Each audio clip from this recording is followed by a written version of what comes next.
government minister is pressuring Facebook to hand over evidence of Russian interference in the EU referendum, FB. Facebook is under growing pressure from politicians to hand over any evidence that Russia may have used its platform to meddle with UK politics. Digital Minister Matt Hancock is the first government minister publicly to call on Facebook as well as Twitter to hand over any evidence of Russian interference. Hancock made the remarks during a Thursday debate in the House of Commons about cyber attacks on the UK. Here's the exchange he had with Conservative MP Damian Collins, who is heading up a Culture Select Committee inquiry into fake news and Russian political interference. Damian Collins: does the minister agree that companies such as Facebook and Twitter should respond to the Digital, Culture, Media, and Sport Committee's request to supply any evidence of Russian-backed activity or fake news interfering with British politics to Parliament, so that we can scrutinise it? Matt Hancock: yes.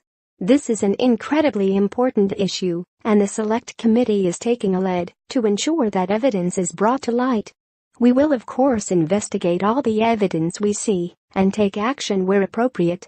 Hancock added that the government knows what the Russians are doing, and we are not going to let them get away with it.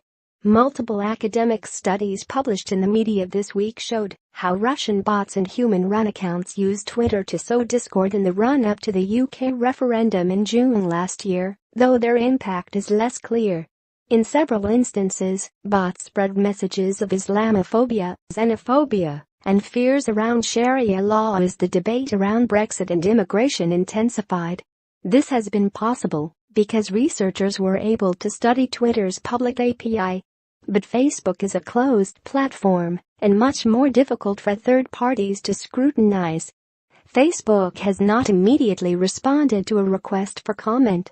The company said on Tuesday, "To date, we have not observed that the known, coordinated clusters in Russia engaged in significant coordination of ad buys or political misinformation targeting the Brexit vote." Prime Minister Theresa May accused Russia on Tuesday of using fake stories to sow discord in the West, though the government also said it had found no evidence of interference. Russia is seeking to weaponize information, she said, deploying its state-run media organizations to plant fake stories in photoshopped images in an attempt to sow discord in the West and undermine our institutions. Facebook has been forced to hand over similar information to the U.S. government, which is investigating how Russia used social media to interfere with the 2016 presidential election. After founder Mark Zuckerberg initially denied the possibility of Facebook's involvement, the company found that Russian-linked ads may have reached 126 million people.